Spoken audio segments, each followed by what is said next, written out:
Hello, my sweet summer children. I know y'all probably was thinking, like, she ain't even gonna do a review on the finale. How could she? No, guys, I have a puppy, and like, just they don't tell you, but training them is time consuming and it's hard. But you want to train them because then like they might just be like a mean puppy that just bites everyone. So enough with the excuses. The finale of American Horror Story 1984. It came out, and I liked it, but I got questions. All in all, like, it was a good season. Not my favorite season. Coven and Murder House are still #1 for me. Actually, what's your favorite season of American Horror Story? Let me know in the comments. So, there were some plot holes and roads to nowhere. Like, did we really need this guy? How did Jonas die on the road, but no one else can pass this Camp Redwood sign, but Jonas can? Where is the porn film ghost? Where is Karen? You guys remember Karen? What was the big overall message that it was trying to convey? And where is the actual property line of Camp Redwood? But anyway, let's get into it. So it starts out in 2019, and Bobby, Mr. Jingles' son, is in an Uber on his way to Camp Redwood. He's walking all around and he's seeing like a wood chipper and then old faded signs to Camp Redwood. And he's walking through and he sees like the remnants of what looks like the 1989 Music Festival. Well, it is the 1989 Music Festival. There's a stage, banners, t-shirt vendors. It's like the music festival ghost town. Bobby is taking pictures, and then boom, Montana is like, what's that? At first, I was scared for Bobby, like, oh shit, she's about to kill him. But Montana is actually happy to see Mr. Jingles' son. Montana shows Bobby the cabins. Bobby tells Montana that he's been doing a lot of research on the camp, and he notices Montana. But he still thinks it's bullshit. So Trevor pops up, and they try to tell him that Jingles is dead and gone, and they're all ghosts. And Trevor and Montana need to convince him further that they aren't full of shit. So they kill themselves in front of him and then walk back through the cabin door. You can't call it bullshit now, right? I mean, they've basically shown you, like, this is real. Wake up, bruh. Anyway, so Montana and Trevor go back to 1989 and tell Bobby the beginning of the story of what happened. So Margaret is waiting for the talent to arrive. She's on the phone, pissed because the talent isn't there. Courtney tells her that Trevor is blocking the road because he accidentally told him about Kajagoogoo.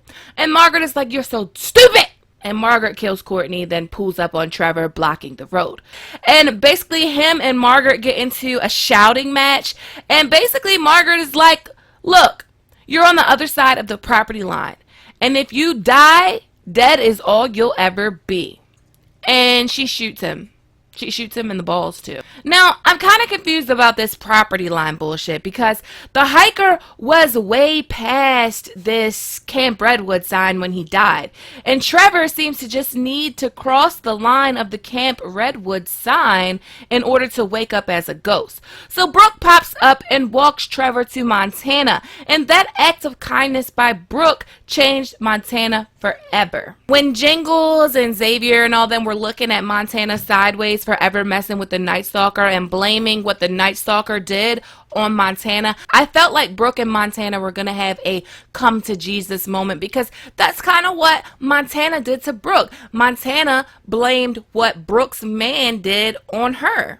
So the ghosts all team up to kill Margaret and her sidekicks. Trevor and one of the counselors from 1970 kills the hitchhiker. Montana winds up luring the Night Stalker into the cabin, and boom, all the ghosts are there except like a few of them, like Karen and the porn guy. And you know, they kind of just died and stayed dead, like the duck photographer and his wife. And the Jingles family aren't there either. So all of them slay the Night Stalker. They tie him up and kill him over and over again for years and years and years. And this brings up a continuity error, because how can they supervise him and kill him over and over again for 30 years from 1989 to 2019, but then in 2013 he appears at Devil's Night at the hotel and he's old and dead. He died on death row. So this could be like an error, or it could be some timeline event that Mallory changed when she went back in time and killed Michael, because Mallory even says in Apocalypse that she wonder how many events that she changed.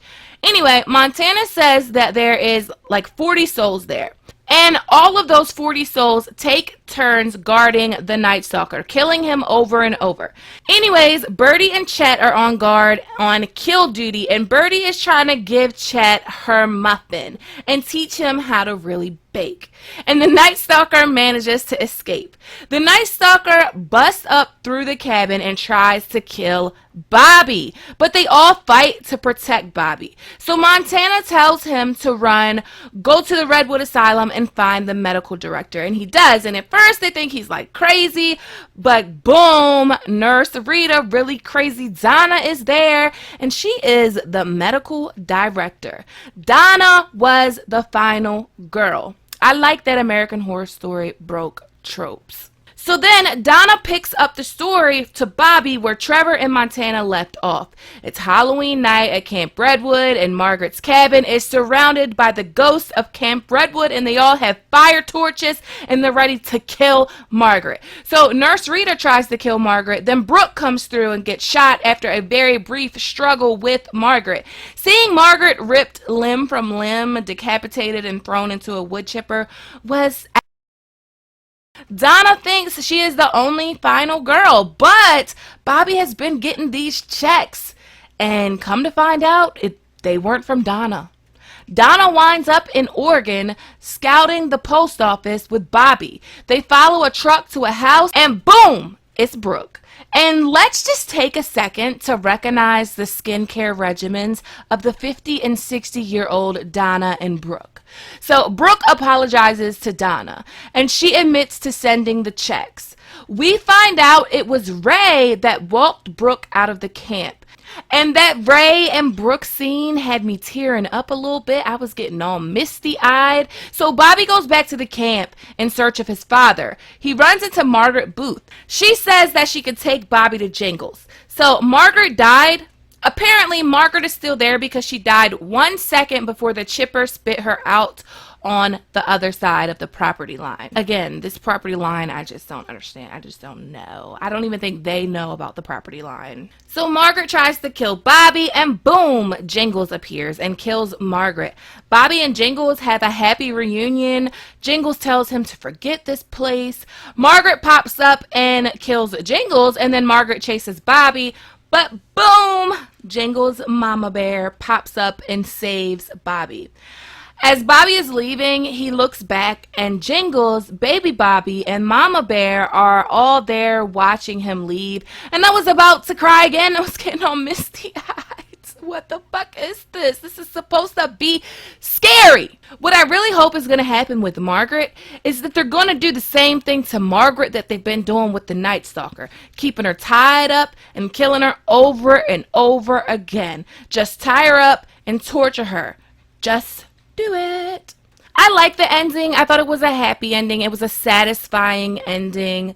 A lot of stories got closed up, but there were a lot of plot holes that I just, we saw why Montana changed her point of view on being a murderer, but we don't know what changed Xavier's point of view on being a murderer.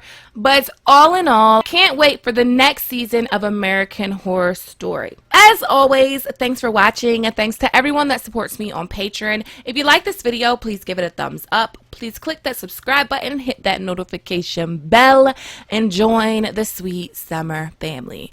Okay, my sweet summer children, have a good day.